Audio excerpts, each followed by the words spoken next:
Hey there, lady. My name is Molly Conley, and I'm devoted to helping women reinvent their love lives, whether that's after divorce, dating on and off the apps, or in their committed relationship.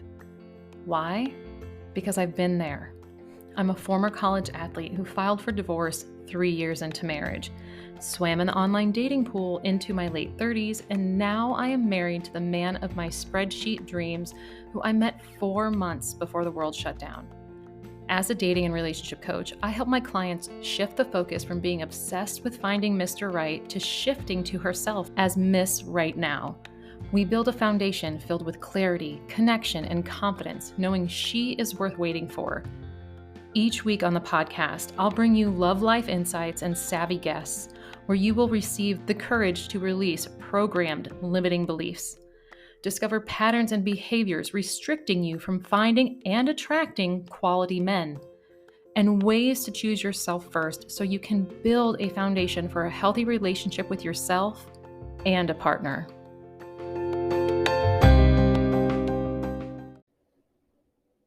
Hey, lady, welcome back to the podcast. And if this is your first time listening, it's wonderful to have you here. In episode 11, I discussed love languages and how you can communicate your needs by understanding them. But did you know an eharmony dating trends report found out that 46% of adults in the United States said that their way of receiving and expressing love was not included in the 5 love languages. With additional research, they found out that there appears to be 2 new love languages entering the scene: shared experiences and emotional security. So, no surprise here, but they're all about connection, which makes sense to me, especially since we live in an era where there's obviously increasing digital world, and the recent pandemic greatly brought out the desire for real connection, belonging, and even a deeper sense of purpose. So let's break these newbies down. So, shared experiences as a love language is all about creating memorable experiences with your partner. Now, this may be similar to those of you, including me, who say quality time is their main love language, but here's how this is different. You enjoy experiencing and bonding over intentional gatherings and adventures. And let's say someone you're with decides to plan a date with this in mind, your feelings for them compound. So, what do I mean by that? Well, your date or your significant other shows intention and love by planning an experience for both of you to enjoy. Then the experience overall brings you a deeper sense of love for that person. Plus, when you recall this experience either through conversation, a memento, or even just pulling up a photo on your phone, you can relive that moment all over again. Now, this could be your love language if you enjoy completing a difficult project at work with coworkers, employees, or even, as a team or department. You enjoy having someone come with you, even if it's, running weekend errands. You enjoy doing something with your partner versus watching a movie or Netflix. Plus, maybe you can recall the emotions from when you won a tough game with your teammates that brought everyone together. You even feel the closest with others when making new memories. So maybe it's a family tradition over the holidays or exploring a new part of town with a friend.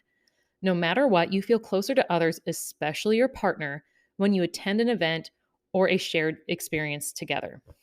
One thing to note is that if this sounds like someone who you are dating or in a relationship with, these adventures don't need to be over the top. Trust me. They just need to be memorable to the two of you. So, like I said, you can take photos of your day together to recall the good times. You can, go to a farmer's market and decide to try out a new restaurant. To be honest, when I'm craving quality time with my husband, I really do lean into this new love language. Most of the time, it's hiking somewhere new or, trying a new to us restaurant. But in order to show myself love with this love language, I do things like switching up my workout routine, reading a new book, or learning something new that I can share with someone to create another memorable experience. And if you want to learn more about showing your self love with your love language, return to podcast episode number 11, Using Your Love Language to Communicate Your Needs. As for emotional security, This new love language leans more into open and vulnerable conversations. So, when you feel seen, heard, safe, secure, and accepted for who you are at your core, you feel extremely connected to your significant other.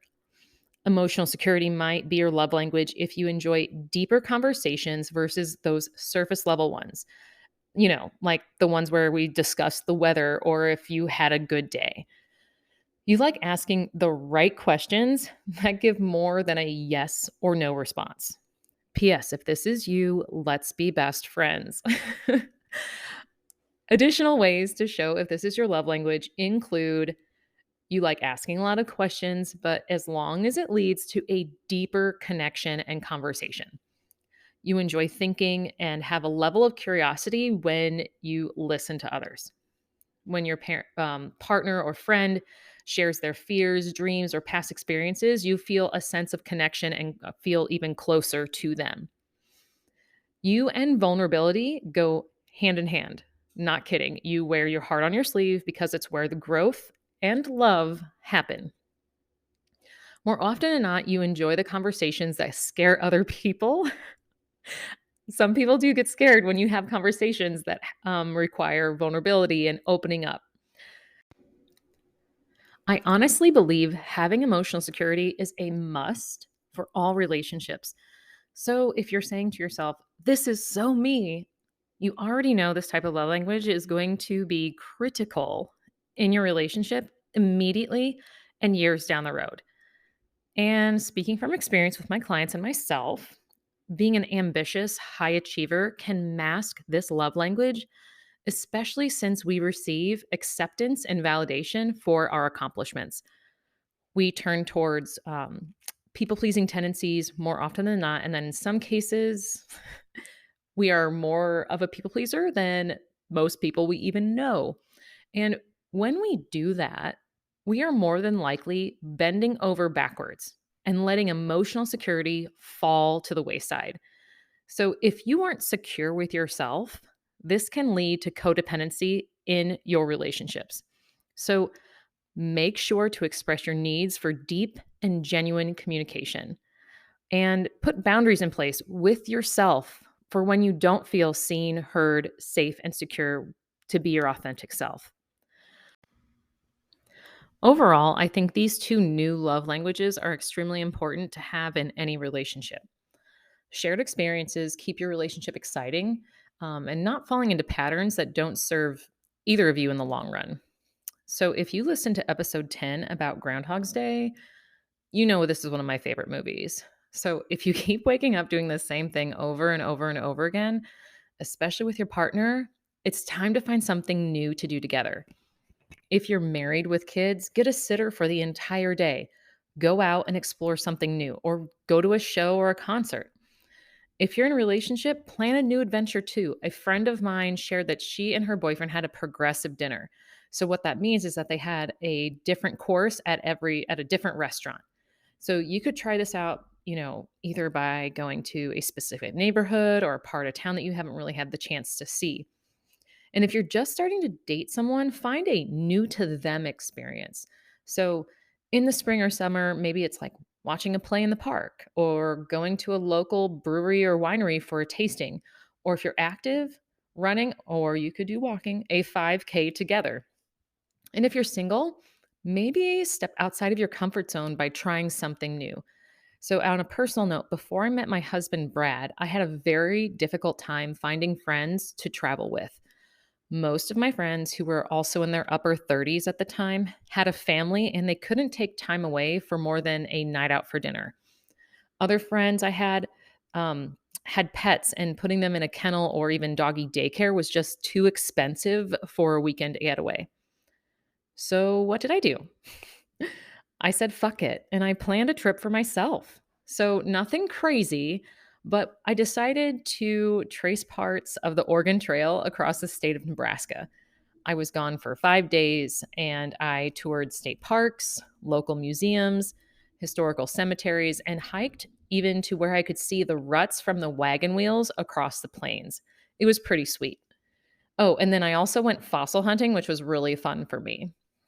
This trip pushed me to enjoy my own company and destroy limiting beliefs that traveling memories were better off with a significant other. Now, you already know my personal opinion about emotional security, but there's more to this. If you've listened to a few of my episodes, you also know that in January of this year, I asked women such as past clients, my Instagram followers, and women within a few of my personal Facebook groups to take a questionnaire about dating and relationships. Majority of women were having issues with communication. Some went into detail, while others just said that they needed to learn how to better communicate with their partner. My previous episode about love languages was inspired by these women because once you know and understand your love language, you can start to recognize and communicate your needs better. Plus, you'll be aware of what your partner's love language is too. But learning about this newbie love language of emotional security has literally thrown me for a loop. Since it's tied to communication, vulnerability, and showing up for your authentic self, I personally believe it's not a love language at all. It's more of a cry for that true connection we all desire. So, all of us at some level want to be accepted for who we are, whether that's with your partner, your parents, your friends, or maybe it's just your boss. You have a need because you're a human, and belonging to a group of people is part of the human experience. It's actually part of our primal brain, so neuroscience here, and scientifically has been proven as part of our ancestral need for survival. So if you ever hear someone tell you that you're too needy or too emotional, take a look at how your emotional needs are getting met. How is your partner making you feel seen? How is your partner acknowledging what you say to help you feel heard? How is your partner giving you safety and security in your relationship? How is your partner accepting and acknowledging you for who you are without expectations or exceptions? So, in fact, I'm actually just going to leave those as reflection questions for you to journal about and maybe work through in your own time. If you're thinking these are areas you need to work on and you want support to work through them, then I have two opportunities you can take advantage of. This month, I am returning VIP Voxer Days. If you haven't heard this before, Voxer is a walkie talkie app where we can communicate in real time. You'll have access to me for a day where you can get coaching and support on whatever dating and relationship needs you have. If you are looking for in depth one on one support and accountability, you can apply for one on one coaching. As I'm recording this podcast, I have limited spots available for March and April that include for my 6 week and 3 month coaching packages. In June, I will have one opening for a 6 month coaching package for those of you that want a long term option. So, for more details about VIP Voxer Days and one on one coaching, email me at info@reinventingthearena.com. I will also include that part in the show notes. All right, ladies, I hope you enjoyed this episode. If you loved it, hit that subscribe button so you don't miss out on any episodes, as I'm planning a few bonuses over the next few weeks. Do it now so you don't miss anything. Oh, and if you have a moment, I'd love it if you would leave a rating on Spotify and Apple Podcasts so that the podcast algorithm gods will recommend it to other women like yourself. So enjoy your week, and I will talk to you next time.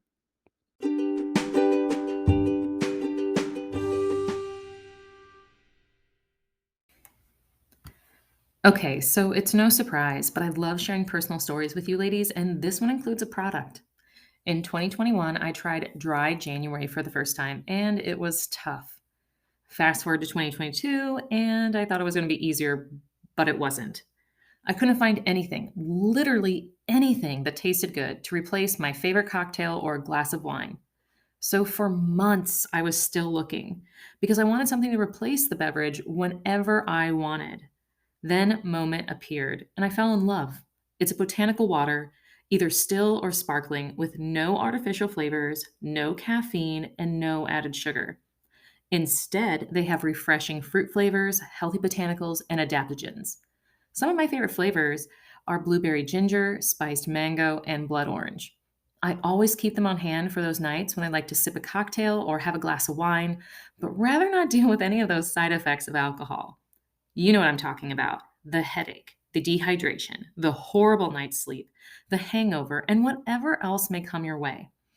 If you're looking for an alcoholic replacement for a dry January or just because, check out Moment. Here's some fun facts. 1% of all their sales goes to mental health nonprofits, and they were on Shark Tank. If you want to give them a try, use my promo code Reinventing the Arena at checkout for 15% off. The link is in the show notes.